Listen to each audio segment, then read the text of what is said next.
Amém, queridos. Glória ao Senhor. Vamos então passar para o nosso estudo. Começamos na semana passada uma nova série chamada Crentes Supersticiosos. Tivemos o primeiro estudo com o pastor Diego sobre o analfabetismo cristão, falando sobre essas definições de superstição e muitas outras coisas. E hoje, então, nós vamos começar a abordar as superstições em si. Diversos temas a partir de hoje, e hoje vamos começar então com a profecia. Hoje, a primeira parte deste estudo sobre profecia, são dois estudos, hoje e na próxima semana, falando deste tema. Nós vamos começar lendo Deuteronômio, no capítulo 15, e vamos ler dos versos 15 a 22, Deuteronômio, perdão, no capítulo 18, Deuteronômio 18. Nós vamos ler dos versos 15 a 22, essa primeira leitura eu a farei, nas demais nós vamos então nos revezando, os irmãos me ajudem. Deuteronômio 18, 15 a 22, diz assim: O Senhor teu Deus te levantará um profeta do meio de ti, de teus irmãos como eu. A ele ouvireis, conforme a tudo que pediste ao Senhor teu Deus em Horebe, no dia da assembleia, dizendo: Não ouvirei mais a voz do Senhor teu Deus, nem mais verei este grande fogo para que não morra. Então o Senhor me disse: Falaram bem naquilo que disseram. Eis-lhe suscitarei um profeta do meio de seus irmãos, como tu, e porei as minhas palavras na sua boca, e ele lhes falará tudo o que eu lhe ordenar. E será que qualquer que não ouvir as minhas palavras, que ele falar em meu nome, eu requererei dele. Porém, o profeta que tiver a presunção de falar alguma coisa em meu nome, que eu não lhe tenha mandado falar, ou que falar em nome de outros deuses, esse profeta morrerá. E se disseres no teu coração: Como conhecerei a palavra que o Senhor não falou? Quando o profeta falar em nome do Senhor, e essa palavra não se cumprir, nem suceder assim, esta é a palavra que o Senhor não falou. Com soberba falou aquele profeta: Não tenhas temor dele. Amém. Um texto que começa falando de Cristo, verso 18, Deuteronômio 18, 15. Fala de Cristo mais à frente, no Novo Testamento. Esse texto é retomado e feita a aplicação a Cristo, né? Pedro usa esse texto falando de Cristo. Moisés disse que seria levantado um profeta, mas o texto termina falando de profetas que falam não em nome do Senhor. Okay? Então nós vamos lá para o nosso estudo. Nós vamos começar abordando a questão da profecia como superstição. Ok? Com certeza, sou estranho tratar sobre profecia em estudos bíblicos sobre superstição. Talvez você ficou, como assim? Vamos falar de crentes supersticiosos e vamos falar de profecia? Né? E à primeira vista, pelo tema, é natural pensar que a ideia é desacreditar, deslegitimar ou subverter a profecia, mas esta não é a intenção. Não quero que você comece esse estudo pensando, pastor Abner, ele não acredita em profecia. Pastor Abner falou que profecia é superstição. Não é essa a minha intenção, ok? Não é disso que eu vou tratar. Segundo a verdade bíblica, profecia é dom do Espírito Santo e por isso sua existência e atualidade são irrefutáveis. Eu quero deixar isso bem claro. Profecia é dom do Espírito Santo, é dom espiritual.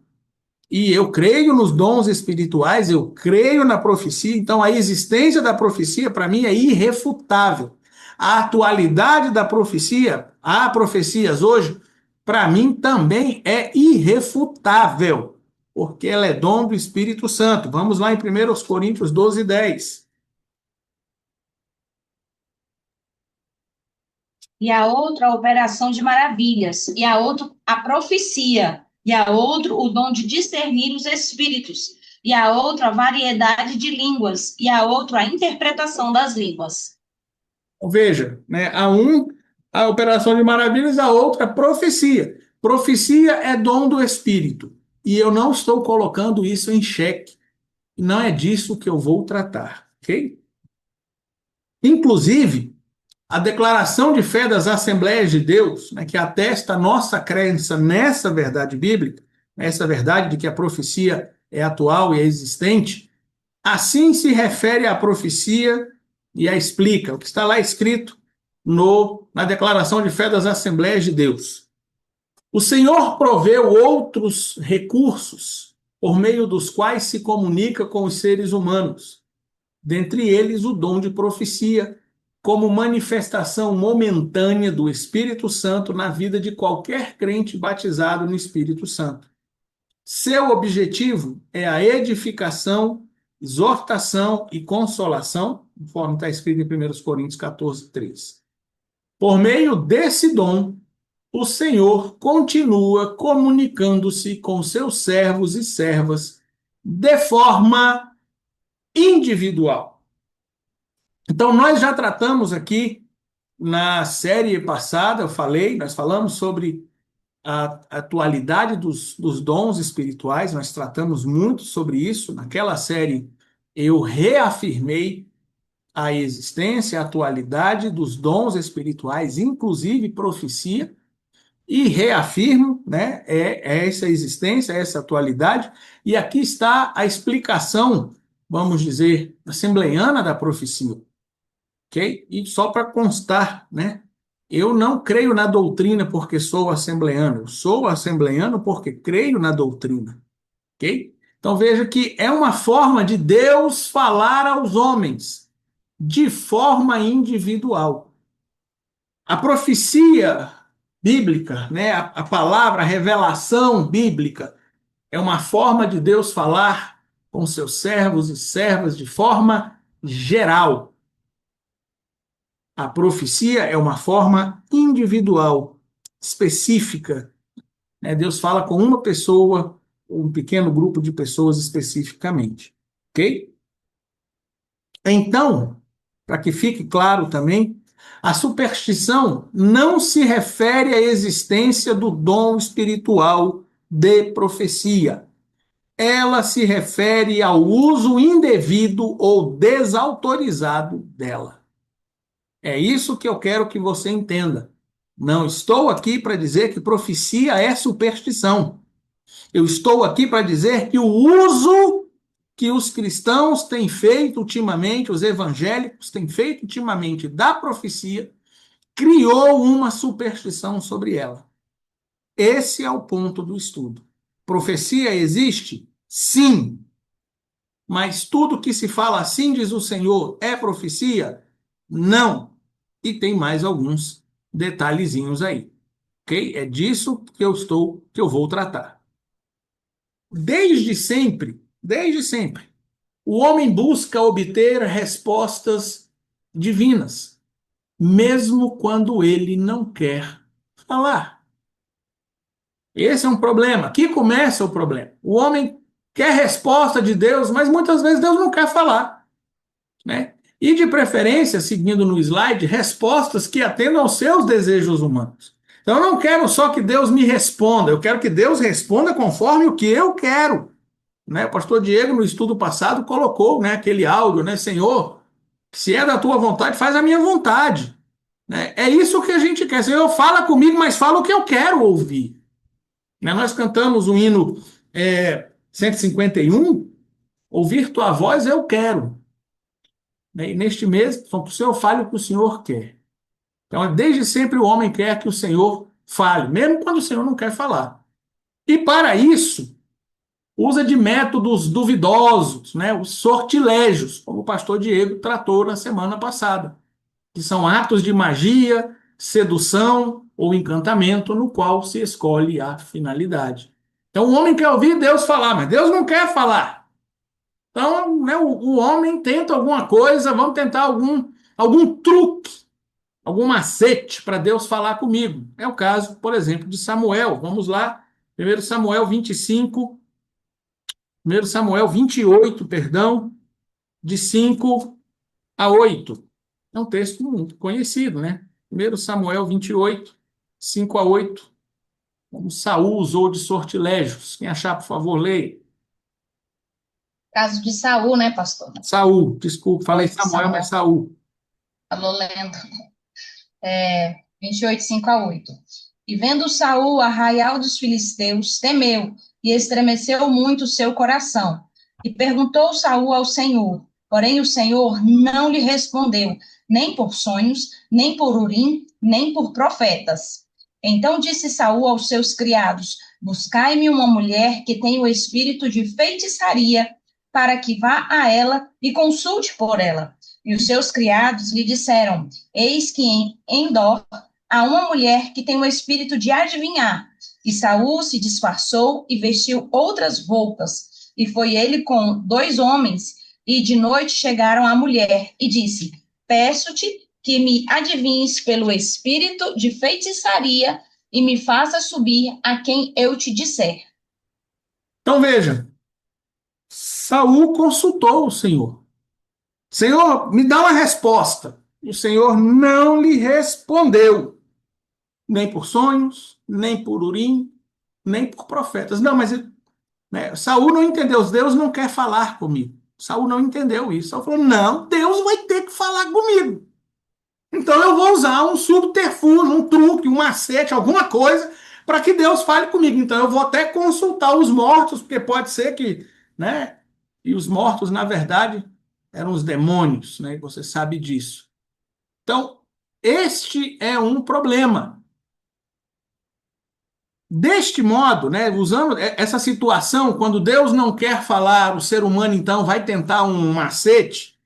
Mais recentemente, né, já no século XX, muitos cristãos, sabendo da realidade e veracidade das profecias, têm buscado nelas as respostas para suas dificuldades e tribulações, mesmo que nem sempre elas sigam a doutrina bíblica e ou não sejam enviadas por Deus. Então, já que nós sabemos, as pessoas, vamos dizer as pessoas, sabem que as profecias existem, que elas são reais, que Deus fala por meio delas, então as pessoas começaram a buscar profecias para responder às suas questões, para que por meio delas Deus lhes responda. Então Deus não está falando nada, então eu vou atrás do profeta, né? Aquele que eu vou chamar carinhosamente de profetizador. Né? As pessoas vão atrás das profecias, entre aspas, que nós vamos chamar de profetadas. Ah, mas né, se falar assim, diz o Senhor, então é Deus falando. Se falar besteira bíblica, não tem problema, né? Nós vamos até tratar disso um pouquinho. Não tem problema, é Deus falando. Então, este é o problema. A questão é que, como as profecias são reais, como Deus fala por meio de profecias, as pessoas colocaram nelas a sua esperança das respostas de Deus. É aí que a profecia se torna uma superstição. Ok? Ela se torna um amuleto, né? E uma vez que teologicamente, isso aqui eu tirei do estudo do pastor Diego na semana passada, uma vez que teologicamente, superstição é toda crença e prática que vai de encontro à própria religião, seja ela qual for, por meio de cultos, rituais privados, magias e toda sorte de devoções, é nessa busca literal, né, a pessoa sai procurando profecia de conveniência que está a superstição. É aí que está a profecia como superstição. É por isso que nós vamos, ao tratar de crentes supersticiosos, nós vamos falar de profecia, porque há crentes que colocam a sua prática cristã neste sistema, e eu estou falando do falso sistema. A pessoa começa a procurar, literalmente, vai buscar a profecia. Não, Deus não está me falando, então eu vou lá, porque a profecia é a resposta de Deus. Né? E geralmente profecias de conveniência. As pessoas não vão atrás de profetas que senta a ripa. Não, isso aí não. Eu quero a profecia que vá, né? Senhor, se é da tua vontade, faz a minha vontade. Eu quero profecias que vão dizer, assim diz o Senhor, tenho visto o teu choro e vou resolver teu problema. E é aí que está a superstição. Ok? Então eu creio sim em profecias, mas eu creio na profecia quando Deus fala. Eu me lembro uma vez o meu pai, pastor Sóstenes Apolos, pregando sobre isso, e ele falou, mas qual é, pastor? Aqui nessa igreja Deus não pode falar, não? E ele falou, sim, aqui nesta igreja Deus pode falar, mas Deus pode falar. E é isso que a gente precisa frisar. A profecia, quando Deus fala, é algo, claro, divino, veio dele, edifica, né? Me guia, me traz a luz, né? Me ensina, me guia, me traz a luz. É a profecia, a palavra do Senhor. Agora, que não vem do Senhor, é outra conversa. E quando as pessoas vão procurar vão forçar Deus a falar por meio de profecia, elas se tornam supersticiosas. Ok? Lamentavelmente, é fato que toda e qualquer fala ou mensagem precedida da frase assim diz o Senhor leva a maioria a crer que está diante de um profeta levantado por Deus para dar sua mensagem. É triste isso, querido. E eu já vi isso acontecer muito. Pastores bem instruídos, pastores preparados, usados por Deus, dando, falando, pregando, e ele está agindo ali como um profeta do Senhor. Está todo mundo dormindo, ou disperso, olhando celular, conversando, fazendo qualquer coisa. Mas aí levanta alguém lá, assim diz o Senhor, pronto, agora Deus vai falar. Antes ele não estava falando, não. É lamentável isso. E não interessa a aberração que aquela pessoa vai falar. Como ele disse, assim diz o Senhor antes, então agora pronto, agora é nova doutrina, inclusive. Né? E é por isso que há uma linha evangélica que não crê em profecia. Porque basta dizer assim diz o Senhor que qualquer besteira se tornou sacrossanta, né? Ok?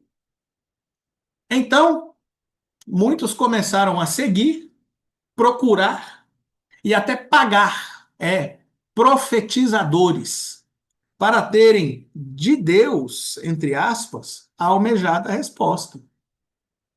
Fulano, deixa eu ligar aqui na missionária, que é usada por Deus em profecia. Ô, minha irmã, eu estou passando por tanto problema. Eu estou assim, Deus não me fala e Deus não me dá resposta. Ô, minha irmã, ora por mim. Você não quer oração. Você quer que Deus te responda por profecia. E eu conheço gente que cobra. Conheço R$ 50. A época, muitos anos atrás, era R$ 50 a oração com direito à profecia. E aí eu pergunto, é Deus quem está falando? Para muita gente é. E assim a profecia se tornou uma superstição, pois recebeu a fé dos cristãos. Agora a fé está na profecia. O fato de Deus não falar, não responder, que já devia ser algo que levasse um cristão a entender, é uma resposta de Deus. O silêncio é uma resposta de Deus. É um espere, vai se arrumar, arruma a sua vida antes de vir falar comigo, né? Tem diversas respostas no silêncio de Deus, mas a gente não quer trabalhar com o silêncio. Então, a profecia recebe a nossa fé. Fale qualquer coisa. Você falou, agora pronto. Agora o mundo espiritual vai agir, porque Deus falou. Né? Então, a profecia se tornou uma superstição. Sua busca se tornou um lucrativo negócio. Né? Quantos profetas não têm surgido, não estão dentro das igrejas? Profetas itinerantes que saem de igreja em igreja querendo, né, largar suas profetadas. Né, e seus proferidores, né, os profetizadores, se tornaram autoridades eclesiásticas extraoficiais. Pastor, presidente, diretoria, não tem mais a mesma autoridade que um profeta, entre aspas, um profetizador. Aquele lá, aquele é que vai, o que ele falar, a gente vai obedecer. O que ele falar, a gente vai seguir. Mas o presidente não é usado por Deus em profecia. Ele não tem esse poder do Senhor, não, Deus fala é por aquele. E o que ele falar, nós vamos obedecer. Se torna uma autoridade eclesiástica extraoficial. E oriundas dessas distorções sobre profecia, outras crendices ganharam espaço entre os que se dizem cristãos, né? Bênçãos, né? O abençoar, maldição, o amaldiçoar, o poder na ou das palavras. Quantas vezes você já ouviu? Há poder nas suas palavras. Confissão positiva e etc. Tudo isso vem dessa questão, né? Nasce aí nessa superstição da profecia. O poder, a fé está no que alguém profere e não na origem daquela mensagem. Nós vamos tratar de tudo isso, de bênção, na verdade, não, o abençoar, o amaldiçoar, o poder das palavras, a confissão positiva. Nós vamos tratar tudo isso nessa série. Mas tudo começa com essa distorção, com essa superstição sobre a profecia. Ok? Então, qual é a solução eficaz para o problema? O que é que vai destruir a superstição em torno da profecia? O pastor Diego já abordou na semana passada, na verdade, copiei algumas partes do estudo dele, né? A Bíblia nos exorta a julgar as profecias. Vamos lá em 1 Coríntios 14, 29.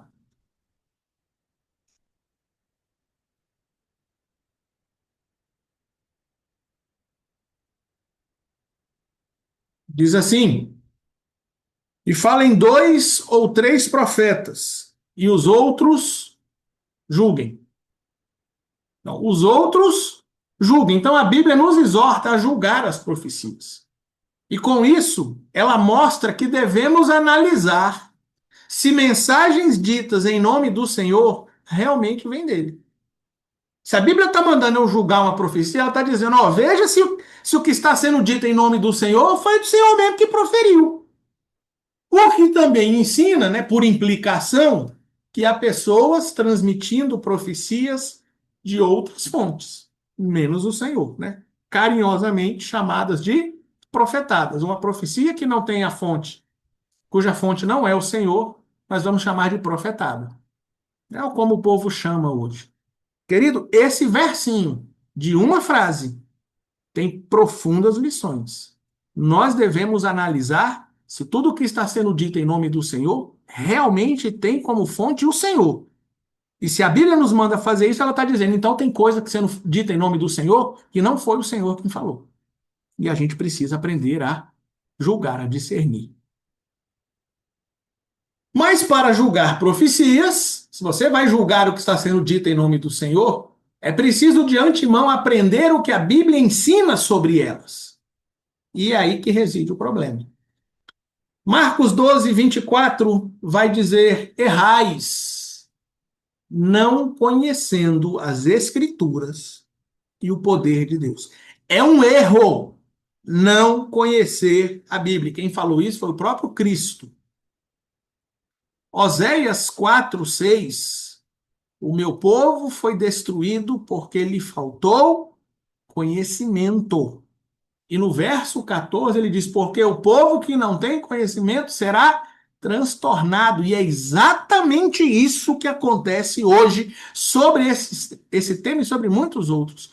O povo do Senhor está sendo destruído, está sendo desbaratado, porque não tem conhecimento. É aí que reside o problema. Como já dito no estudo introdutório, né, palavras do pastor Diego lá, a ausência do ensino favorece formas de religiosidade confusas, entrando no campo da superstição, tornando as pessoas mais vulneráveis ao fascínio das seitas, que são cada vez mais difundidas, afirmando serem cristãs, mas que negam a ortodoxia e a ortopraxia bíblica. Então, como o pastor Diego falou, a questão é a ausência de ensino ou ausência de aprendizado. Muitas igrejas não ensinam e muitos cristãos não aprendem. Então, há igrejas que não ensinam, as pessoas são transtornadas porque não têm conhecimento, que a igreja não ensina. E há igrejas que ensinam.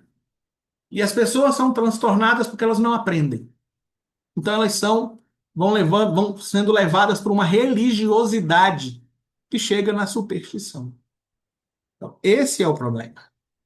E de fato foi e é a falta de conhecimento doutrinário, de maturidade cristã, de sabedoria e de discernimento que causou esta supersticialização da profecia. Esse termo existe, tá? Esse verbo existe, supersticializar. Queridos, é isso. É porque as pessoas não têm conhecimento doutrinário. O que é que a Bíblia diz sobre profecia?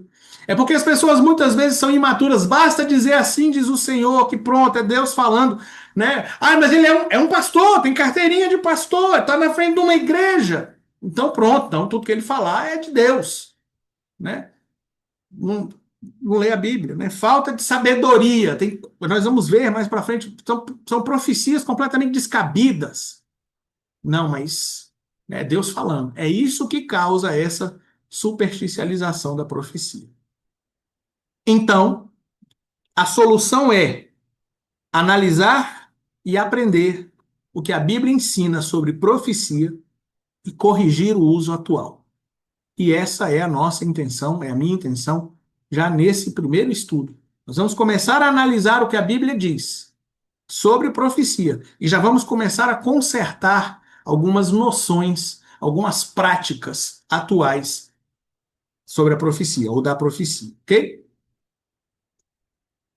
Vamos começar, claro, sempre com definição, a definição bíblica de profecia. Para entender as verdades bíblicas sobre profecia, é válido inicialmente entender os termos que a designam no texto bíblico. Vamos pegar o que a Bíblia, onde a Bíblia tem fala sobre ela e o que quer dizer ali, né?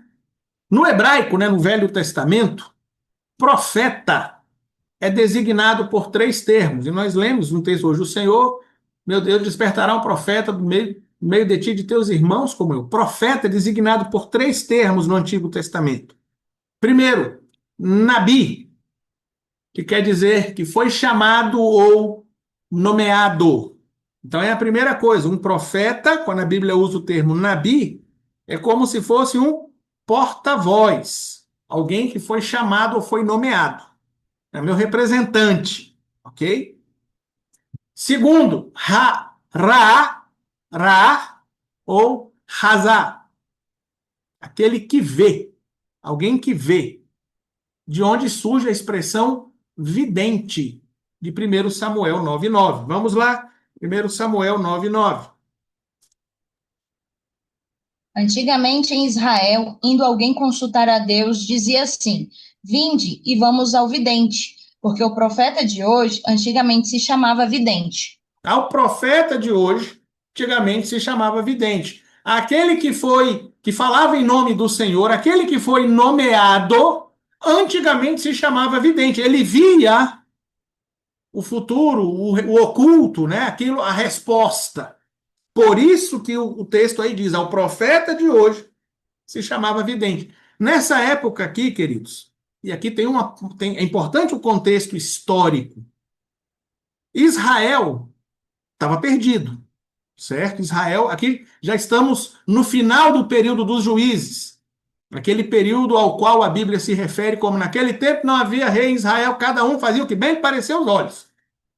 É este período aqui. Samuel é o último juiz e o primeiro profeta.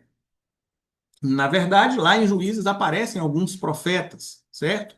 Mas não era um ministério tão difundido. Deus falava por meio de pessoas, mas não era algo tão difundido. Quando Israel começa a cair mesmo na degradação moral, na degradação espiritual, então Deus começa a levantar profetas. Quando este livro foi escrito, né, Samuel escreve esse livro já perto de sua morte, certo? Ele diz, então, ao profeta de hoje, chamavam vidente, era aquele que as pessoas procuravam o profeta mais para ter essas revelações. Eles queriam saber mais, né, como Saul, que foi procurar as jumentas. Ele não queria saber mensagem de Deus no sentido de exortação, consolação, repreensão. Ele queria saber o seguinte: Deus, onde estão as jumentas? O Senhor está vendo daí? Onde elas estão? Por isso essa questão, o profeta de hoje, que quando Samuel começa o seu ministério, ele começa um ministério profético, né? No capítulo 4 é dito isso. Conheceu Israel que a palavra do Senhor vinha a Samuel. Então Samuel começa esse ministério profético. E aí ele mesmo escreve. Ó, o que hoje estão chamando profeta, naquela época, lá na época de Saul, chamavam vidente. Porque as pessoas queriam apenas a revelação de coisas que estavam ocultas. Ok? Então são esses os três termos que aparecem no Velho Testamento, no Antigo Testamento. Já no grego, no Novo Testamento, o termo é profetês, que literalmente significa que anuncia diante de. Então, é alguém, né, o arauto, alguém que fala, né, adiante de alguém, adiante, né, o diante de algo. A pessoa está vindo aí, eu já estou falando dela aí. Então, fala diante de, um arauto, ok? Da união dos termos, veja, que foi chamado ou nomeado, que vê, que anuncia diante, então, da união dos termos, define-se biblicamente profeta do Senhor como alguém nomeado por Deus para proclamar aberta e claramente sua palavra. Isto é, aquele que recebe uma mensagem do Altíssimo e transmite para o destinatário. Ele foi nomeado por Deus para propagar, para ser o arauto desta mensagem. Então, esta é a definição bíblica de profeta do Senhor. Do Senhor. Alguém nomeado por Deus para proclamar aberta e claramente sua palavra.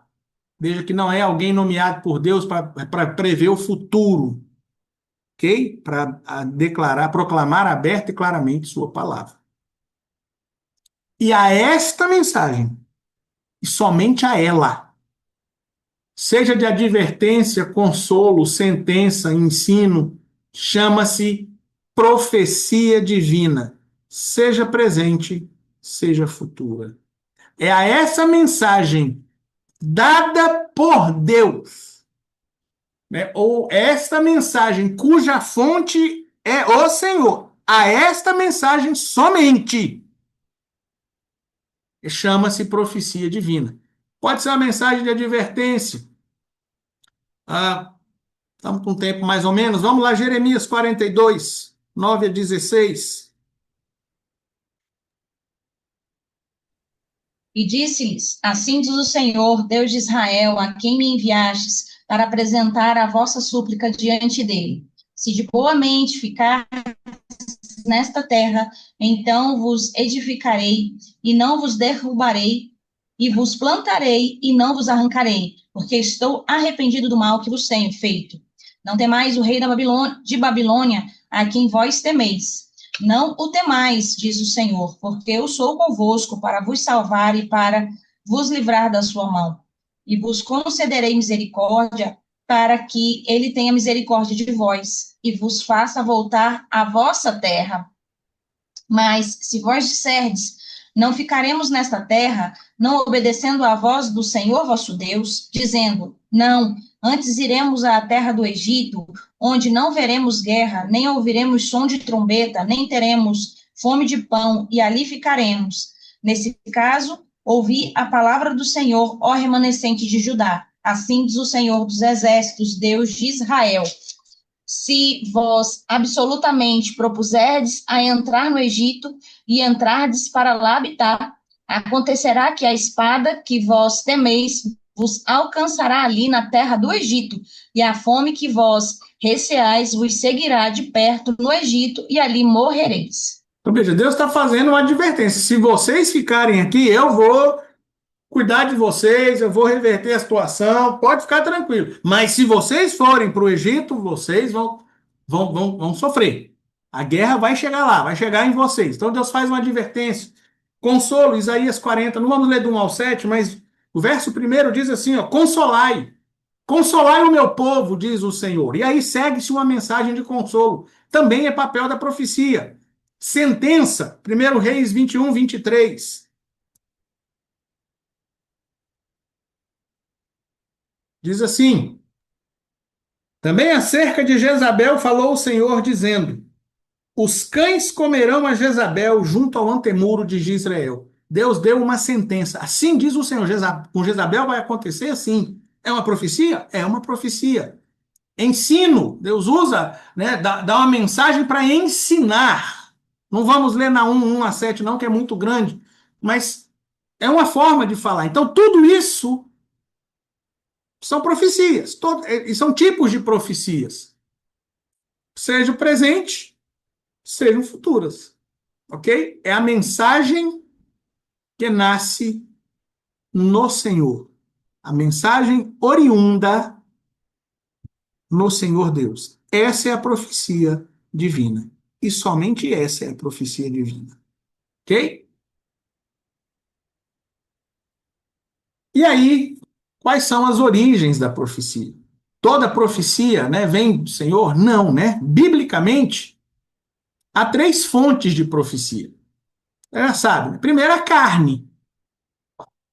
Qualquer pessoa pode dizer assim diz o Senhor e falar qualquer coisa. Ah, foi de Deus? Não. Foi do diabo? Não.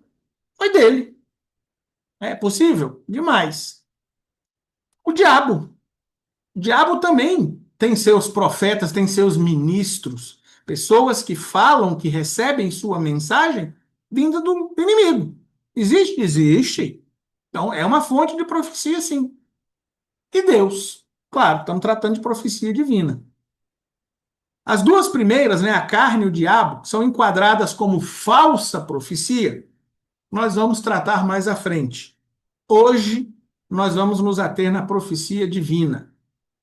Ok? Então, as duas, cujas fontes são a carne e o diabo, nós vamos tratar mais para frente. E no caso da profecia divina, biblicamente, ela deve ser analisada no campo do dom da profecia, que é um dos 9 dons do Espírito Santo. Nós começamos falando disso, mas não vamos ler esse texto, mas já lemos o verso 10, né, que a outra é dado o dom de profecia. Está ali nos dons espirituais. Ok? Então, a gente vai tratar a profecia dentro desse campo. A que vem do Senhor é dom do Espírito Santo.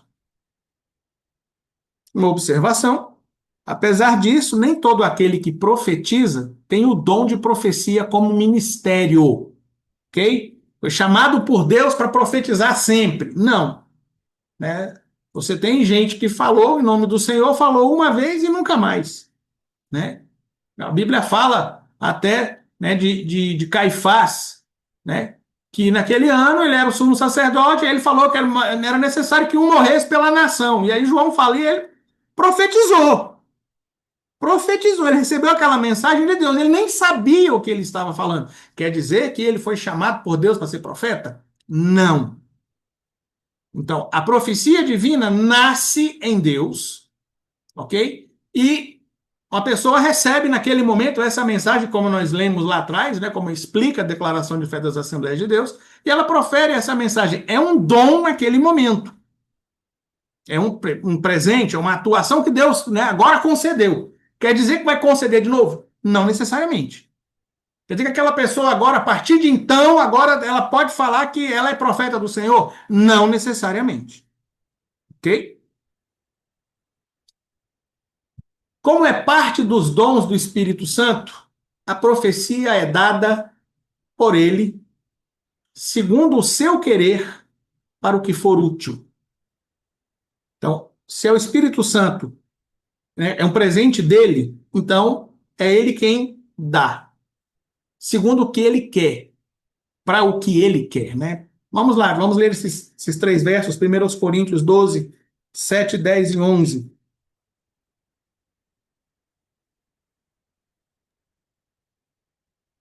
Mas a manifestação do Espírito é dada a cada um para o que for útil. 10. E a outro, a operação de maravilhas, e a outra, a profecia, e a outro, o dom de discernir os espíritos, e a outro, a variedade de línguas, e a outro, a interpretação das línguas. 11. Mas um só, E o mesmo Espírito opera todas estas coisas, repartindo particularmente a cada um como quer. Então veja, né, a manifestação do Espírito é dada a cada um para o que for útil. Útil para quem? Para mim? Não, para ele. Né? Um só e o mesmo Espírito opera todas essas coisas, repartindo. É ele quem reparte, a cada um como ele quer, para o que for útil para ele.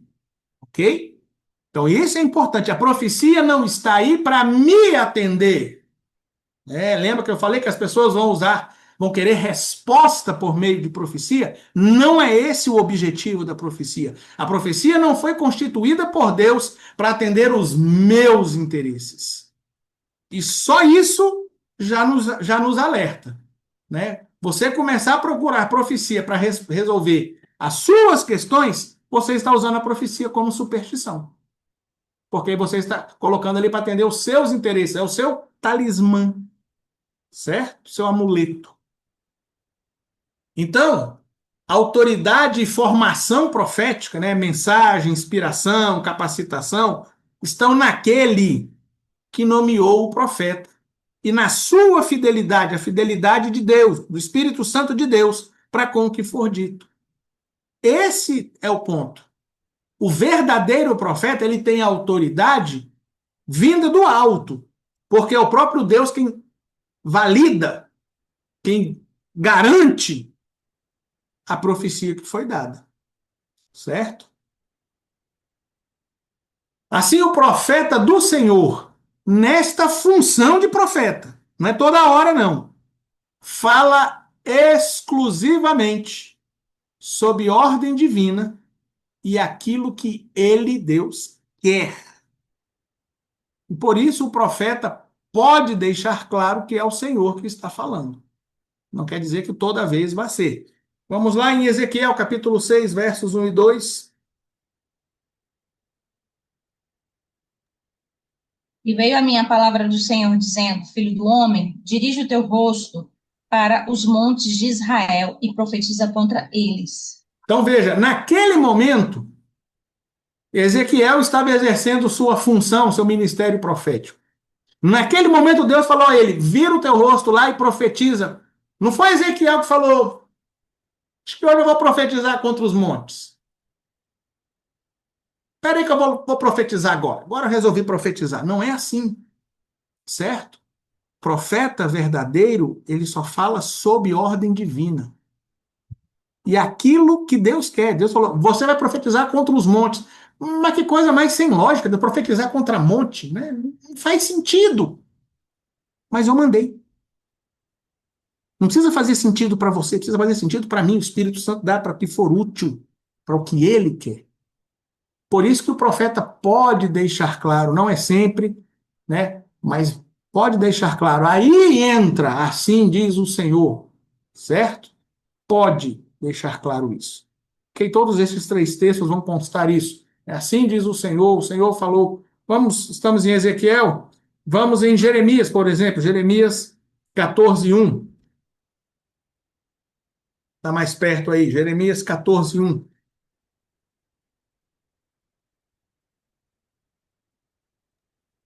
A palavra do Senhor que veio a Jeremias a respeito da grande seca.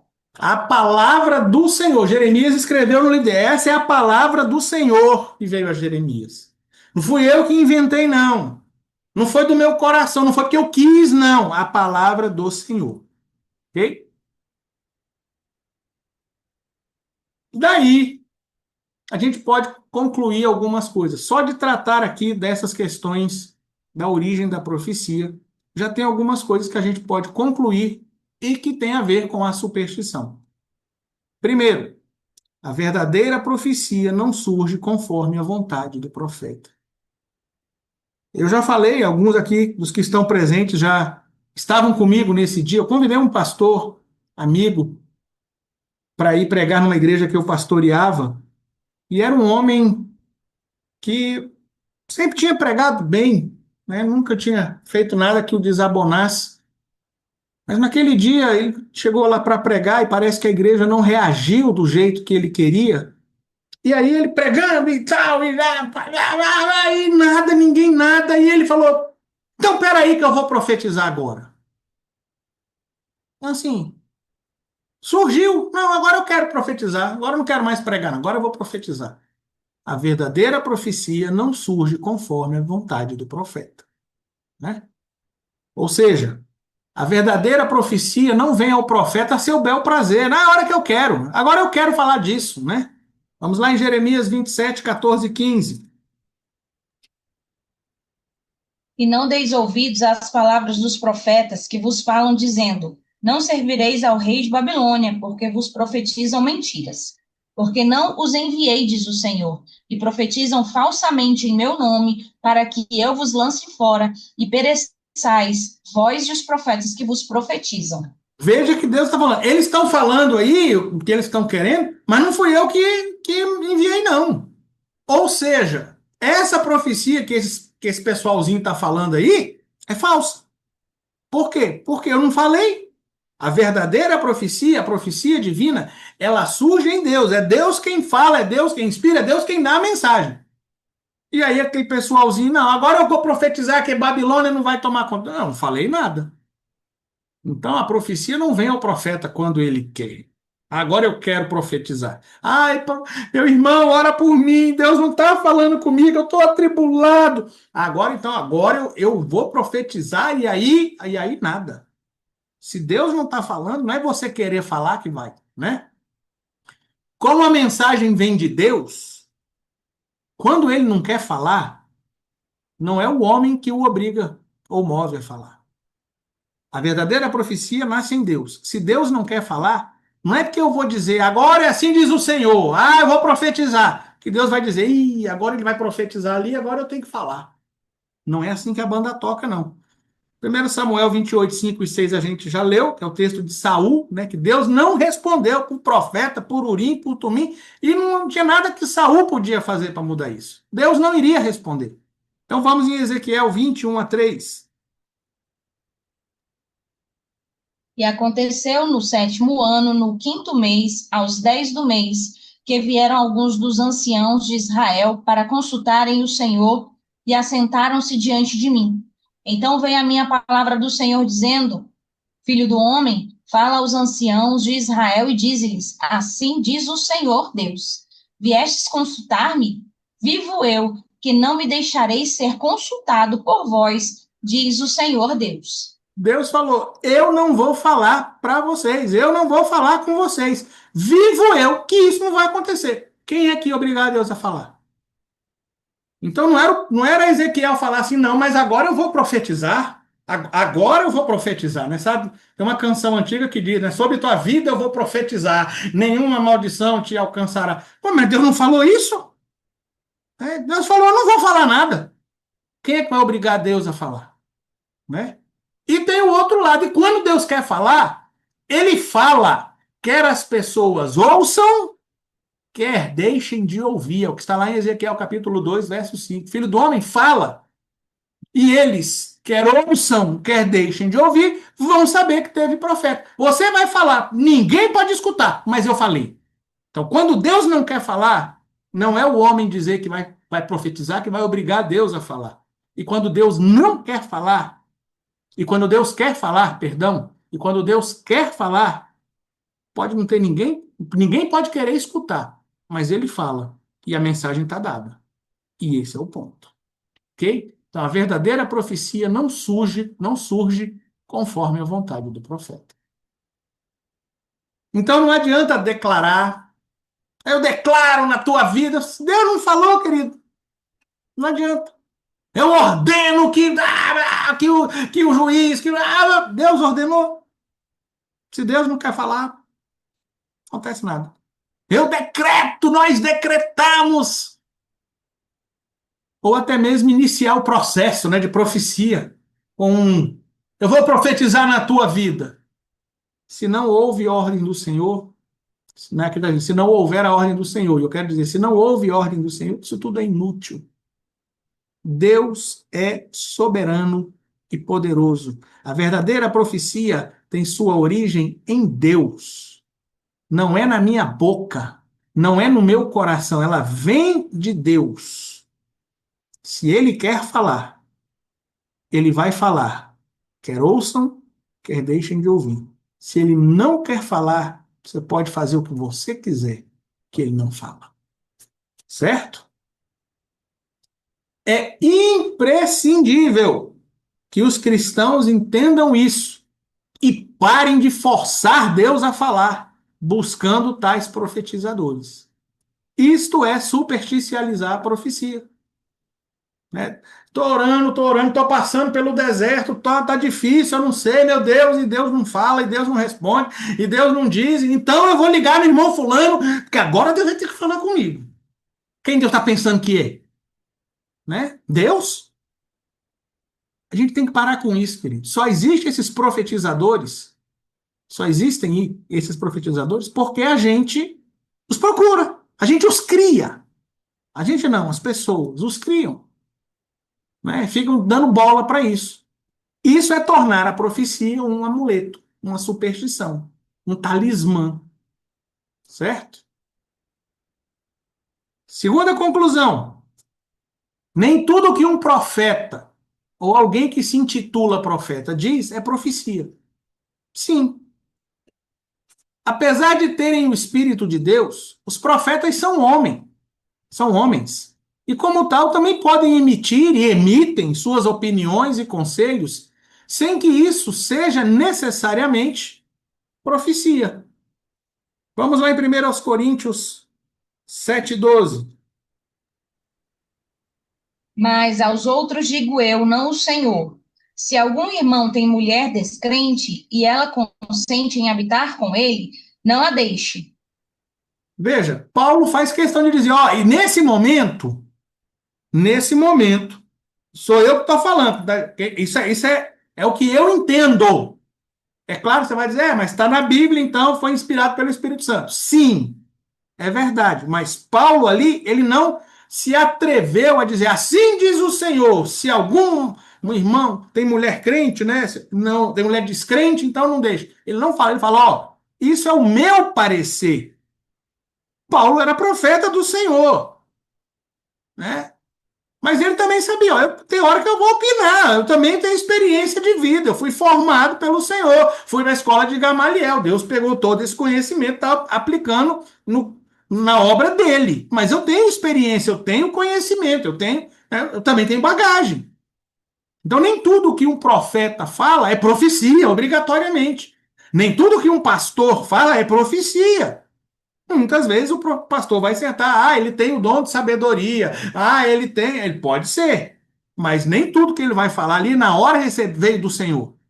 E a gente precisa entender isso. Tem hora que os homens de Deus também falam besteira. Tem hora que os homens de Deus também dão lugar para o diabo. Você conhece a história de Pedro. Então nem tudo que um profeta fala, tudo que o profeta falar em qualquer momento é profecia. Não. Ok? E da mesma forma, falsos ou auto-intitulados profetas podem emitir seus pareceres, também, eles também têm conhecimento, ou acham que têm, né? E principalmente falsas profecias. Sim, alguém pode, num determinado momento, né, dar vazão à carne, ao diabo, e dar uma profecia cuja origem não é o Senhor, é uma profetada. Vamos lá em Jeremias 28, 15 a 17. E disse o profeta Jeremias ao profeta Ananias: Ouve agora, Ananias. Não te enviou o Senhor, mas tu fizeste que este povo confiasse em mentiras. Portanto, assim diz o Senhor: Eis que te lançarei de sobre a face da terra. Este ano morrerás, porque falaste em rebeldia contra o Senhor. E morreu Ananias, o profeta, no mesmo ano, no 7º mês. Então, Ananias era um falso profeta e ele começou a dizer umas coisas. Ele foi lá e quebrou, né? Deus mandou Jeremias construir uns julgos, ele foi lá e quebrou. Não vai, daqui 2 anos, né? O material que foi para Babilônia volta. E aí Jeremias falou: ó, você falou uma profecia que não veio do Senhor, não. É uma falsa. Pois agora eu vou dar a verdadeira. Quem era o verdadeiro profeta? Jeremias. Então, falsos profetas ou auto-intitulados profetas podem emitir suas falsas profecias também. Nem tudo que um profeta diz, nem tudo que um pastor diz, nem tudo que alguém que se diz profeta diz é profecia. E a gente precisa estar atento a isso. Ok? Terceiro, é preciso ter cuidado ao criar doutrinas bíblicas, entre aspas. O estabelecimento de doutrinas bíblicas, eu estou falando doutrina séria, né, doutrina verdadeira, envolve vários critérios. Nós estudamos, né, nos 9 meses desse ano, nós estudamos sobre heresias. E aí, para tratar das heresias, nós tratamos das doutrinas bíblicas e vimos vários critérios. Né? Não é só, eu li aqui agora pronto. Não é assim que a banda toca. Né? E, na verdade, queridos, não há novas doutrinas a serem estabelecidas, não. Não há novos fundamentos a serem lançados, não. As doutrinas bíblicas estão muito bem estabelecidas. E o seu estabelecimento envolveu vários critérios, né? Um desses critérios, um deles, não é o único, é que não se deve criar doutrinas, né, regras, baseadas nas exceções. Tem coisas na Bíblia que são exceções. Não se deve criar doutrinas baseadas nos simples relatos bíblicos ou nas más interpretações bíblicas. Há muitas coisas na Bíblia, né, que estão escritas aí, mas que são simplesmente relatos. Não estão ali com ensinos, né? Fulano mentiu. Então a Bíblia está ensinando a mentir? Não, a Bíblia está relatando que fulano mentiu. Então a gente não pode criar doutrina. Mentir não é pecado porque Abraão mentiu, né? Porque Isaac mentiu, né? Porque a Bíblia está dizendo que eles mentiram, não quer dizer que a Bíblia está concordando. Então, por que eu estou falando isso, tratando de profecia? Não é porque Balaão foi chamado para profetizar maldição sobre o povo de Israel e ele precisou ser impedido por Deus. Vamos lá em Números 22, 5, 6 e 12. Números 22, 5, 6 e 12 diz o seguinte: Este enviou mensageiros a Balaão, filho de Beor, a Petor, que está junto ao rio, na terra dos filhos do seu povo, a chamá-lo, dizendo: Eis que um povo saiu do Egito, eis que cobre a face da terra e está parado defronte de mim. Vem, pois, agora, rogo-te, amaldiçoa-me este povo, pois mais poderoso é do que eu. Talvez o poderei ferir e lançar fora da terra, porque eu sei que a quem tu abençoares será abençoado, e a quem tu amaldiçoares será amaldiçoado. Aí no verso 12 diz: Então disse Deus a Balaão: Não irás com eles, nem amaldiçoarás a este povo, porquanto é bendito. Então algumas pessoas dizem, tá vendo, ó, se a gente não tivesse esse poder de profetizar, Deus não precisava impedir Balaão, deixava Balaão ir, vai lá, você não tem poder mesmo para isso, né? Algumas pessoas pensam isso, queridos, isso é uma exceção. Eu vou falar daqui a um pouquinho, peraí. Tá? Então não é porque Balaão foi chamado para profetizar a maldição e Deus interveio, precisou intervir, que tem uma doutrina estabelecida. Não é porque Eliseu, sendo grato à sunamita, profetizou que ela teria um filho e isso se cumpriu. Vamos lá em 2 Reis 4, 12 a 17.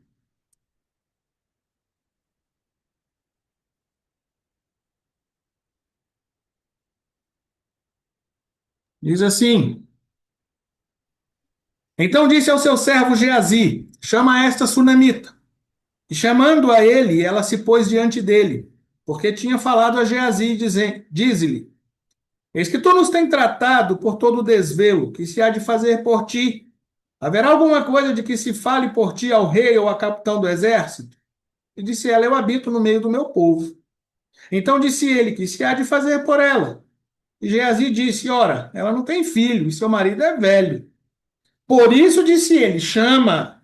E chamando a ele, ela se pôs à porta. E ele disse: A este tempo determinado, segundo o tempo da vida, abraçarás um filho. E ela disse: Não, meu senhor, homem de Deus, não mintas a tua serva. E concebeu a mulher e deu à luz um filho no tempo determinado no ano seguinte, segundo Eliseu lhe dissera. Então tem muita gente que vê assim, veja só, Eliseu perguntou àquela mulher: o que que eu posso fazer por você? Quer que eu fale com o rei? Quer que eu resolva alguma coisa aí? Quer que eu mexa os pauzinhos para resolver alguma coisa? Não, não precisa não. Tô bem, tô tranquila. Ah, então, você não tem filho, né? Então você vai ter filho. E aí ela teve um filho. E as pessoas dizem: veja, Eliseu, partiu de Eliseu essa profecia. Como ela não precisava de nada, Eliseu resolveu dar um filho. Então, a gente tem poder de profetizar sim. E as pessoas criam doutrina em cima disso. E, novamente, esta é uma exceção. Ok? Então, não é porque Balaão foi chamado a profetizar e Deus precisou intervir. Não é porque Eliseu, sendo grato, profetizou e se cumpriu, que está estabelecida uma doutrina que diz que o cristão ou alguém pode proferir seus desejos e Deus irá cumpri-los. Agora eu resolvi profetizar aqui, né? Sobre, né, desde que é isso que eu te digo, assim diz o Senhor, você vai receber muito dinheiro e agora Deus tem que fazer. Que eu estou grato, que eu estou feliz, que eu sou bonzinho. Isso não estabelece uma doutrina. Estabelecer uma doutrina bíblica exige atender a vários critérios, tá? Você não pode criar uma doutrina com base na exceção, na má interpretação. Ambos os relatos são mais profundos do que o literal, do que está escrito aí, né? Há contextos históricos na conversa. A própria escrita é diferente, tá? Você tem um contexto hebraico de escrita. Bom, há desdobramentos na questão, especialmente do filho da sunamita. Você tem aí esse menino, já até falei sobre isso. Esse menino precisava nascer para morrer, para ser ressuscitado, para depois o testemunho dele ajudar a família. Aqui, você lendo só aqui esses versinhos soltos, todo esse desdobramento, todas essas questões, você não consegue ver. Há interpretações, há explicações dadas pela própria Bíblia, né? O próprio Balaão. Então, Balaão iria lançar tropeços, ia ensinar o povo, né, os moabitas a lançarem tropeços. Então Deus fala, não vai. Então tem a questão que Deus, não é que Deus estava impedindo Balaão pelo poder de Balaão. Deus o estava impedindo para livrar a sua vida. Não vai, não mexe com isso, sai daí. Mas Balaão se deixou levar pelo prêmio de Balaão. Então, tem outras explicações que são dadas pela Bíblia, né? A hermenêutica bíblica aí no contexto geral. Não podemos criar doutrinas com base nas exceções. Perdão. Novamente. Então, as exceções bíblicas não criam regras. Ok? Não crie regras. Não estabeleça doutrina para profecia com base em dois relatos de profecia. Ok? E estas três conclusões ainda são conclusões parciais, né? Nem cheguei nos finalmente, né? Mas só elas já começam a destruir os falsos ensinos atuais que têm superficializado a profecia. Só de você considerar isso aí, que a profecia não nasce no coração do profeta, não é a hora que ele quer profetizar que ele vai profetizar, que nem tudo que um profeta verdadeiro fala é profecia, e claro, nem tudo que um profeta falso fala é profecia, que a gente não pode estabelecer regras com base nas exceções. Só disso aí, você já começa a destruir os falsos ensinos de profecia. Você já começa a tirar, né, ou deveria começar a tirar a fé na profecia. Vou procurar o fulano para profetizar. Aí falou assim, diz o Senhor, então pronto. Só isso já deveria começar a destruir essa situação. Ok? Se entendemos que Deus fala quando quer e que o homem pode criar profecias e muitas vezes falar sob inspiração própria e não divina, por sua experiência, opinião e etc., não tomamos a profecia como um talismã que resolverá nossos problemas. Esperamos Deus nos falar quando e se Ele quiser. Então, se a gente entende isso, se você entendeu o que eu estou falando, você vai parar de entender profecia como talismã. Não, agora Deus vai falar, agora eu vou procurar, né? Não, você vai entender. Profecia não é talismã. E a função principal da profecia não é atender o meu interesse. É dada pelo Espírito Santo para o que for útil para ele, para o crescimento da obra dele, não para o meu interesse. Ok?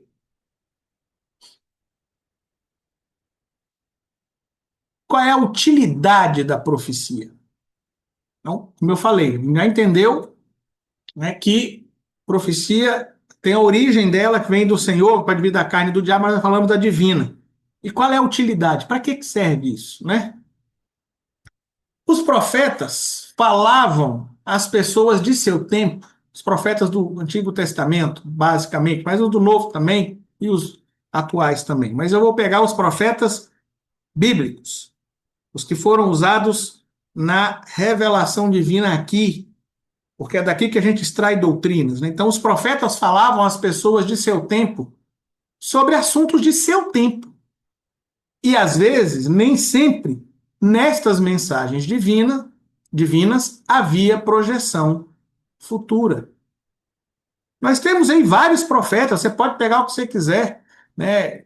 Jeremias profetizou ali, naquele momento, o cativeiro de Israel ali, Babilônia vai vir agora, essa cidade vai ser destruída. Falou para Zedequias, né? Sai, se rende ao rei de Babilônia, se você sair, tua alma, né, vai ser guardada. Não. Então ele falava, os profetas, Jeremias falou para o pessoal que estava ali, Ezequiel para o pessoal que estava no cativeiro. Então os profetas bíblicos falavam daquela situação naquele tempo. Às vezes, às vezes, havia alguma projeção futura. As chamadas profecias messiânicas.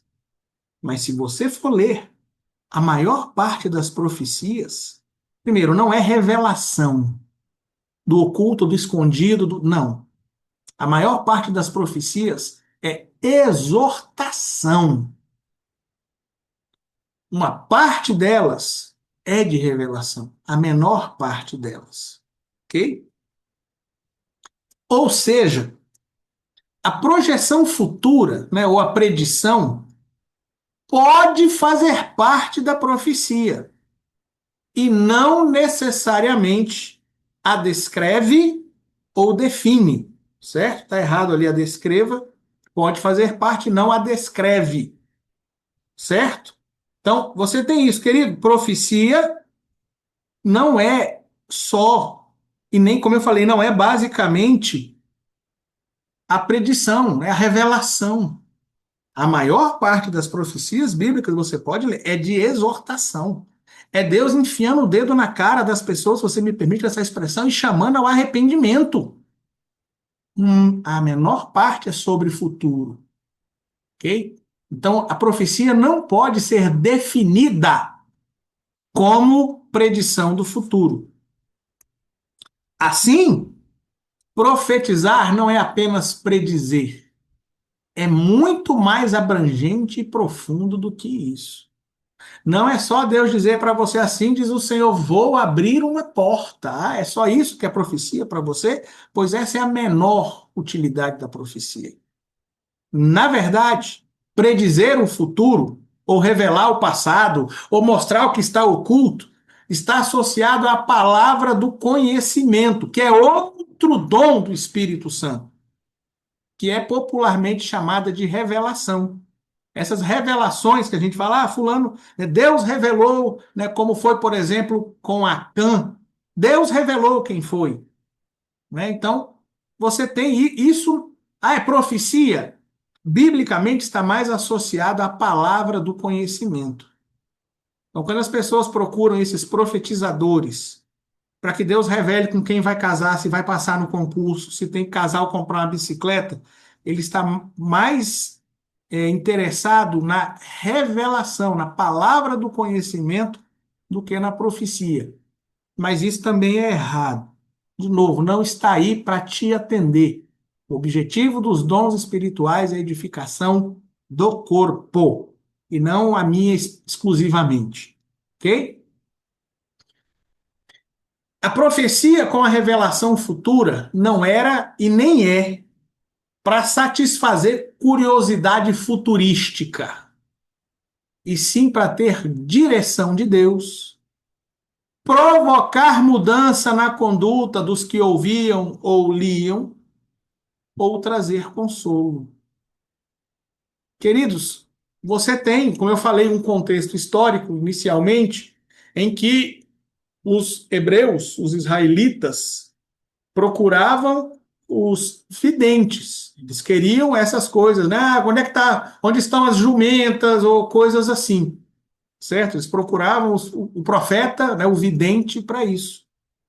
Mas se você vai nos livros proféticos, a partir de Isaías, você vai ver que a maior parte das profecias é para provocar mudança nas condutas. São profecias também de sentença já estabelecida. Então não é para satisfazer a curiosidade futurística. Com quem que vai, né? Não é isso. Vamos a Juízes 20, 18 a 21. E levantaram-se os filhos de Israel e subiram a Betel e, e consultaram a Deus, dizendo: Quem dentre nós subirá primeiro a pelejar contra os filhos de Benjamim? E disse o Senhor: Judá subirá primeiro.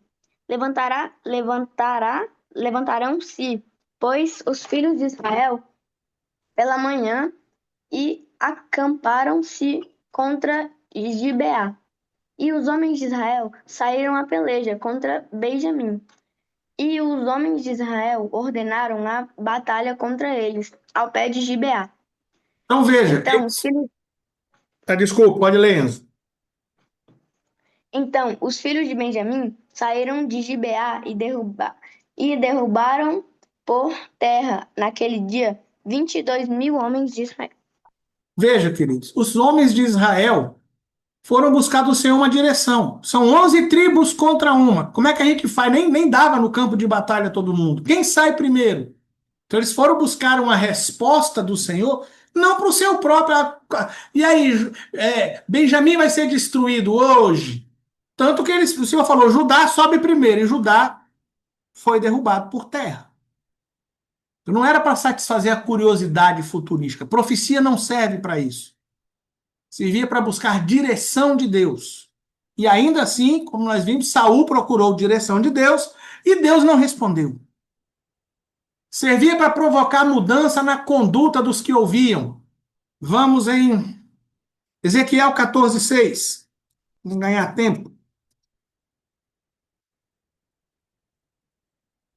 Portanto, dize à casa de Israel: Assim o Senhor Deus, convertei-vos e tornai-vos dos vossos ídolos e desviai os vossos rostos de todas as vossas abominações.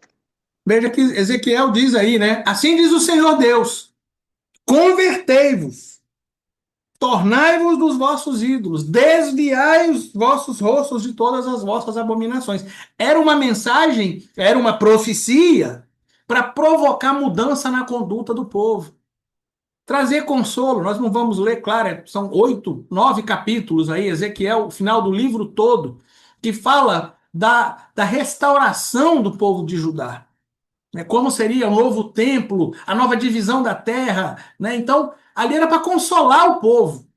Ezequiel profetiza no cativeiro aos que estão no cativeiro. E ele estava trazendo, Deus estava trazendo uma mensagem de consolo. Então, de novo, profecia não foi estabelecida por Deus para satisfazer a curiosidade de seu ninguém. Nós vimos lá, 1 Coríntios capítulo 12, que a profecia é dada a cada um pelo Espírito Santo para o que é útil, para o que ele quer, é para o crescimento e desenvolvimento do corpo. Ok? Então, ao contrário do que é feito atualmente, né, e ministrado dos púlpitos, a profecia nunca foi um modo de decretar por antecipação, obrigar Deus a fazer algo, ou etc. Nunca foi assim.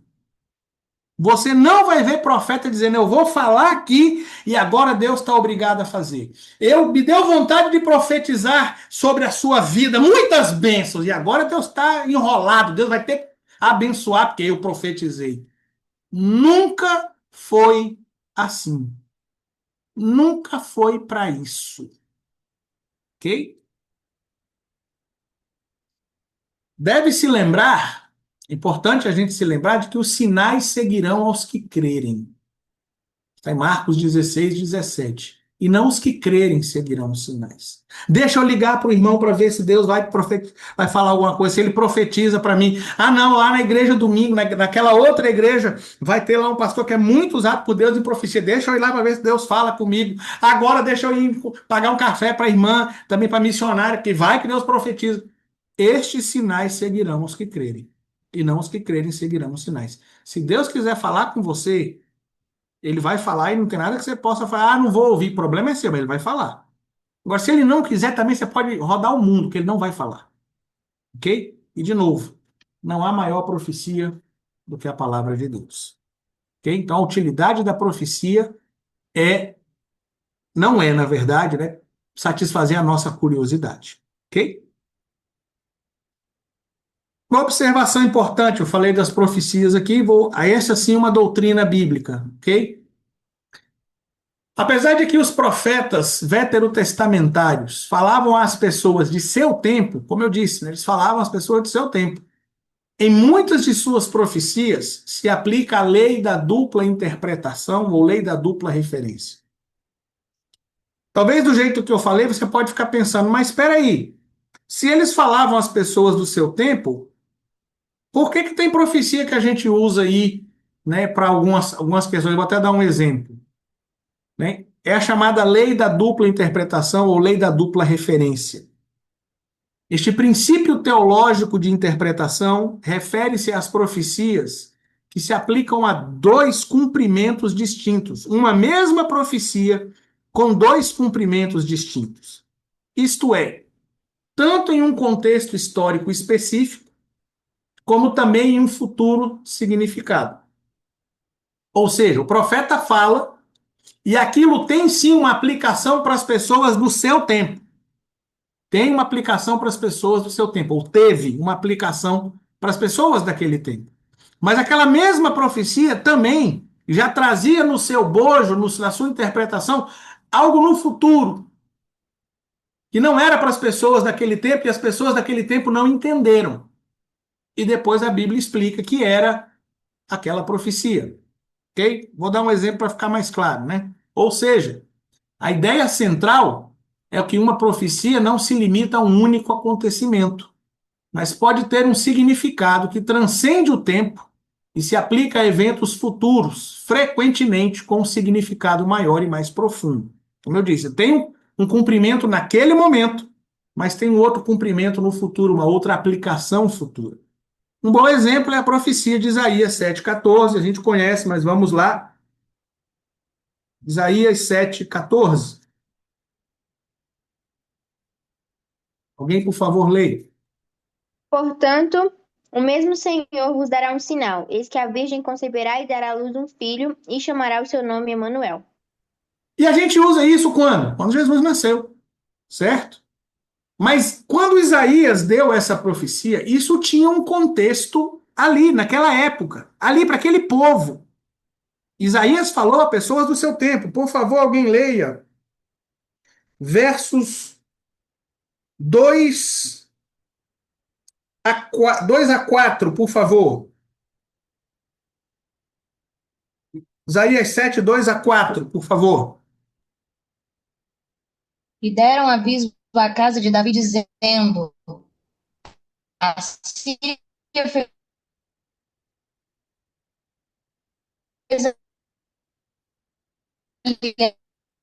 aliança com Efraim. Então se moveu o seu coração e o coração do seu povo, como se movem as do e deu ser ao fim do campo do lavandeiro. Acautela-te e temas, nem por causa fumegausa do Arezim e da Síria e do. Então veja, Remalias e a Peca se aliaram. E aí vieram contra Judá. Nesse contexto, vieram a Judá, e Judá na época era reinado, tinha como rei o rei Acás. Nesse contexto, está aí no verso de número 10, que diz assim: E continuou o Senhor a falar com Acás, dizendo: Pede para ti ao Senhor teu Deus um sinal. Pede-o embaixo nas profundezas ou em cima nas alturas. Acás, porém, disse: Não pedirei nem tentarei ao Senhor. Então ele disse: Ouvi agora, ó casa de Davi. Pouco vos é afadigardes os homens, senão que também afadigareis ao meu Deus. Portanto, o mesmo Senhor vos dará um sinal. Então veja, você entender, né? Acás, perdão, Remalias e Peca se aliaram e vieram contra o rei Acás em Jerusalém. E cercaram Jerusalém. Deus falou, né? A virgem conceberá. E aqui a virgem, nesse sentido aqui, tem o sentido de uma moça recém-casada. Que aqui no hebraico tem esse sentido. A virgem aqui é uma moça recém-casada. Ela vai ter um filho. E o seu nome será Emanuel. E antes que ele aprenda a falar, eu já vou dar livramento para ajudar. Agora alguém, por favor, leia 2 Reis 16:5. Então subiu Rezim, rei da Síria, com Peca, filho de Remalias, rei de Israel, a Jerusalém para pelejar, e cercaram a Acás, porém não o puderam vencer. Porém não o puderam vencer. É esse o contexto dessa profecia de Isaías, certo? Esse texto aqui vai lá para 2 Reis. O texto de Isaías vai lá para 2 Reis. Então você tem um cumprimento imediato. Isaías profetizou: agora, enquanto a cidade está cercada, uma moça recém-casada aqui dentro da cidade vai ter um filho e ela vai botar o nome dele Emanuel. E antes que esse menino comece a falar, comece a comer alguma coisa, eu vou dar o livramento. Então se cumpriu. A gente vê lá em 2 Reis 16:5 que Peca e Remalias não puderam. Peca não foi Remalias, Peca e Rezim, não é?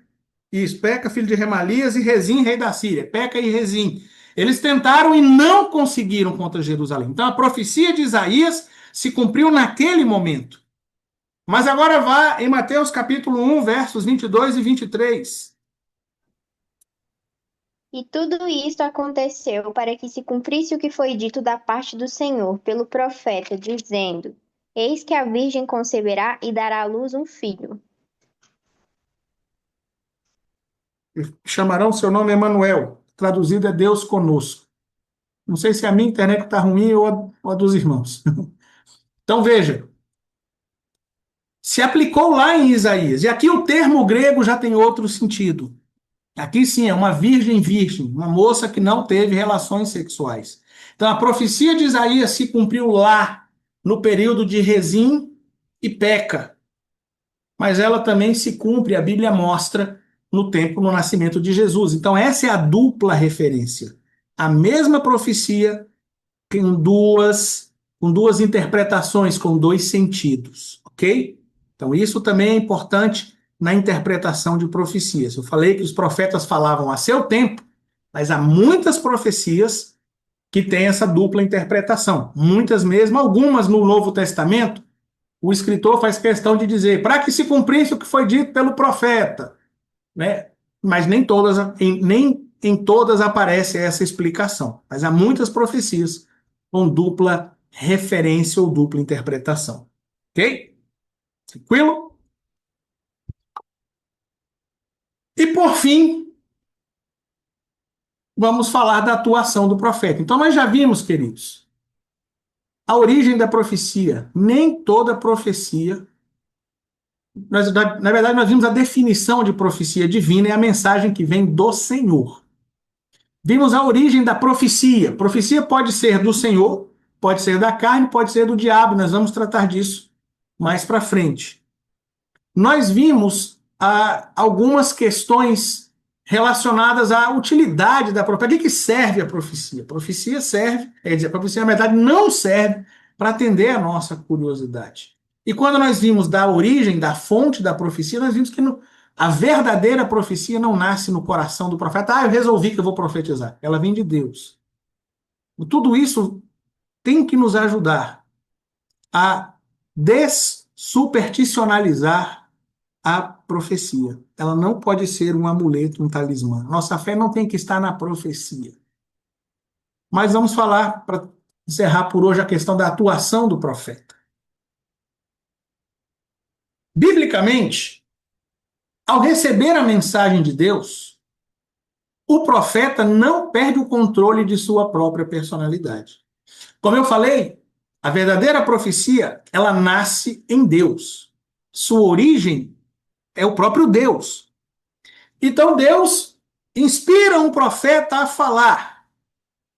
Não quer dizer que aquele profeta agora está num transe, que ele não possa mudar, inventar, diminuir, aumentar, restringir, né? Então, seguindo lá, sua liberdade não é restrita. E ele pode decidir dar ou não a mensagem. Ele recebeu a mensagem do Senhor, ele falou, vai lá e fala fulano tal coisa. Vai lá e bota o dedo na cara dele e diz, você está em pecado. E o profeta pode dizer, não vou. Não vou, não quero, não tenho coragem, é pesado, né? Ele tem essa liberdade de dizer não. Sim, liberdade que eu digo assim, ele vai ter um problema sério com Deus, mas ele pode dizer, eu não vou fazer isso.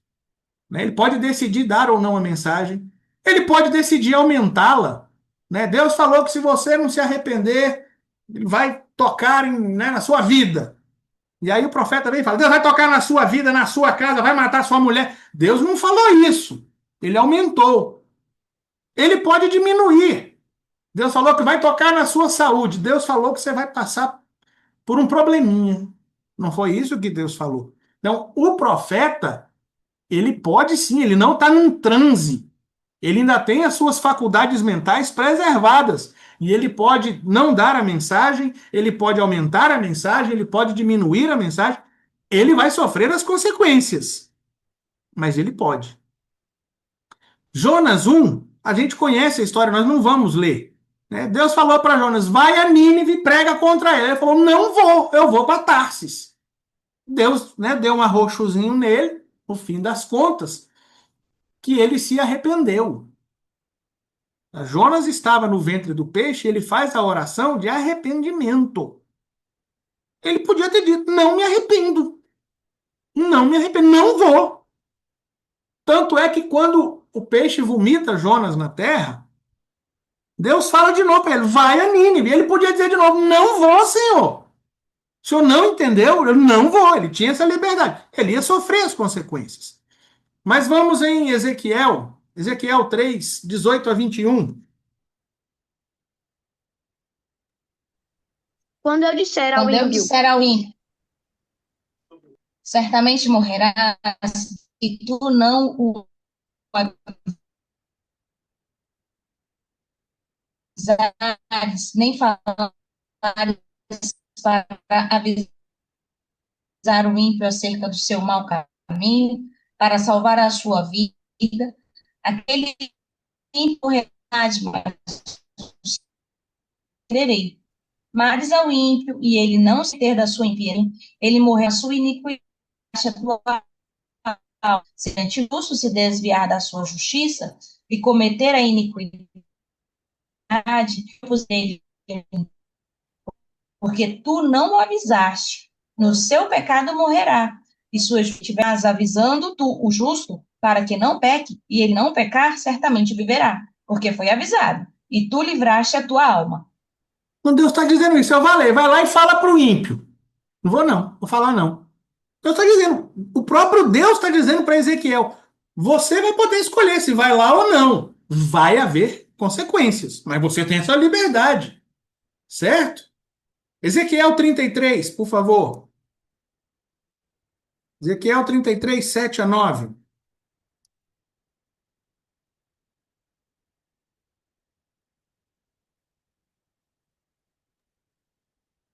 Mas se de advertires o ímpio do seu caminho, para que 7 a 9, Ezequiel 33, 7 a 9. Perdão, comecei do 9. 7. A ti, pois, ó filho do homem, te constituí por atalaia sobre a casa de Israel. Tu, pois, ouvirás a palavra da minha boca e lhe anunciarás da minha parte. Se eu disser ao ímpio, ó ímpio, certamente morrerás, e tu não falares para dissuadir ao ímpio do seu caminho, morrerá esse ímpio na sua iniquidade, porém o seu sangue eu o requererei da tua mão. Mas se advertires o ímpio do seu caminho, para que dele se converta, e ele não se converter do seu caminho, ele morrerá na sua iniquidade, mas tu livraste a tua alma. É a mesma mensagem. E Deus está deixando bem claro isso. Eu vou falar para você, vai lá e fala para o justo, vai lá e fala para o ímpio. Você não quer falar, não? Tudo bem, mas eu vou requerer de você. Então, o profeta, e aqui eu estou falando do verdadeiro, daquele que recebeu a mensagem do Senhor, ele ainda tem condições ou possibilidade de não dar a mensagem, de aumentar a mensagem ou de diminuir a mensagem, certo? Inclusive, há casos em que o profeta argumentou com Deus sobre a mensagem que tinha que dar, seja pelo sofrimento que lhe traria ou pela dureza dela. Né? Meu avô gostava muito desse texto de Ezequiel, capítulo 4. Ezequiel 4, 12 a 15. Vamos lá, já estamos encerrando. Ezequiel 4, 12 a 15.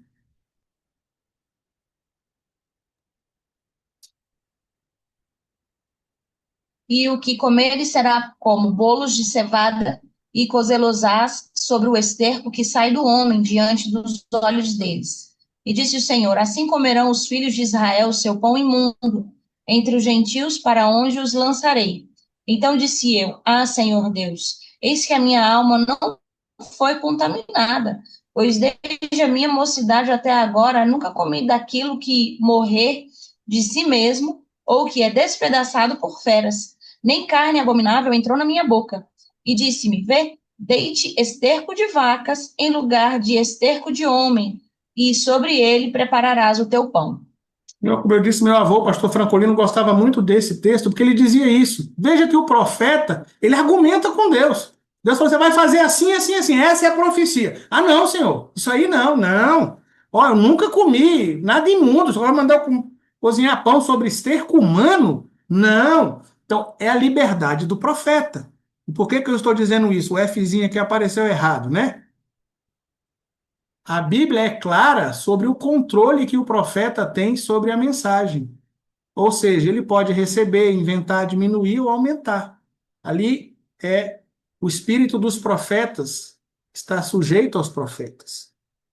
1 Coríntios 14, 32 é isso. O espírito do profeta está sujeito aos profetas. Então, ele tem controle sobre a profecia. Então, mais uma vez, nem sempre que alguém diz assim é o Senhor, é de fato Deus quem está falando.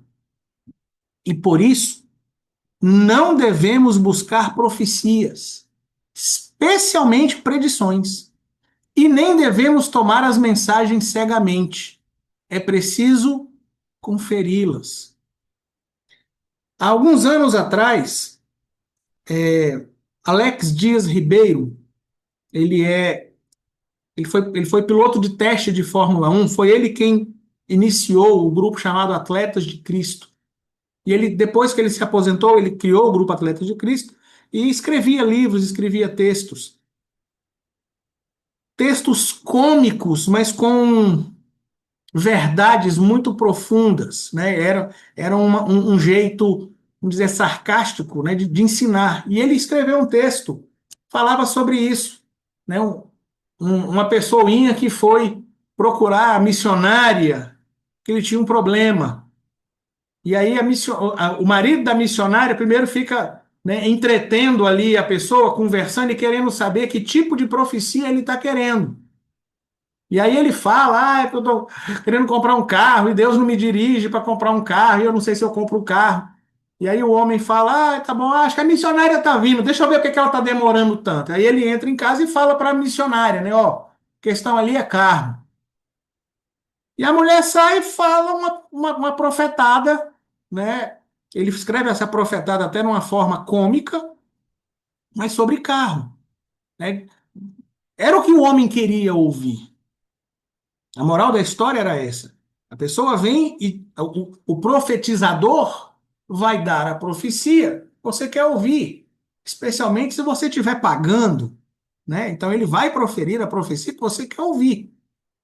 Então a gente precisa entender isso. Quando você vai até alguém, né? Ô meu irmão, ô missionária, ô profeta, é que eu estou querendo muito uma palavra do Senhor. Você já induziu a pessoa e ele vai dizendo, é mesmo, o que está acontecendo? Ah, é porque, veja só, eu estou nessa dificuldade. E aí ele vai dizer o que você quer ouvir. Então nem sempre que alguém diz, assim diz o Senhor, é Deus de fato quem está falando. O profeta pode de fato ter recebido uma mensagem do Senhor, mas está alterando para te falar o que você quer ouvir. Ele pode não ter recebido mensagem nenhuma, e na verdade, na maioria das vezes, é isso que acontece.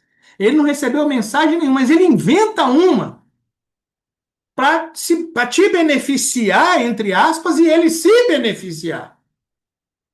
Então a gente não pode tomar, falou assim diz o Senhor, pronto, é palavra de Deus, acabou. Não receba as profecias cegamente. É preciso conferi-las. Eu quero ler esses dois textos, 1 Coríntios 14, 29 e Lucas 2, 51. Vai encerrar. Agora sim o Fzinho apareceu do jeito certo. 1 Coríntios 14, 29. E falem 2 ou 3 profetas e os outros julguem. Falem 2 ou 3 profetas e os outros julguem. Julgar as profecias. Sim, não, Deus falar assim, diz o Senhor, então pronto, cegamente. O próprio Deus está falando, julgue. Porque nem todo mundo que vai falar está falando mensagem divina. Julgue. Lucas 2, 51. E desceu com eles e foi para Nazaré. E era-lhe sujeito, e sua mãe guardava no seu coração todas estas coisas. Quero pegar só a parte final do verso, né? E sua mãe guardava todas estas coisas guardava no seu coração todas estas coisas. Queridos, todas estas coisas se refere desde lá o cântico de Simeão, a mensagem da profetisa Ana. Maria começou a acompanhar, a guardar no coração a profecia de Simeão. Simeão profetizou, né? Ele fala, inclusive, para Maria: uma espada traspassará a tua alma. Ele estava profetizando para Maria. Maria viu seu filho crucificado. Tudo indica que José não, mas Maria viu. E a Bíblia fala que ela estava lá ao pé da cruz. Então ele profetizou. Eis que se não quando Ana também, né, que começou a falar de Jesus a todos os que estavam ali sobre a redenção de Israel, aos que estavam no templo. Maria começa a guardar essas coisas no coração. Esse menino realmente tem algo diferente. O anjo já tinha falado, ela vai guardando. Com 12 anos, Jesus se perde no tempo, ela encontra. Não sabeis vós que já é tempo de eu tratar dos assuntos do meu pai? E José ali do lado. Maria, então, vai guardando no coração, conferindo no coração. A gente precisa fazer isso. Não tome toda e qualquer profecia cegamente. E claro, se não é para você tomar toda e qualquer profecia cegamente, nem vá atrás, porque isso é supersticionalizar as profecias. Amém, queridos? Alguma dúvida, pergunta ou comentário?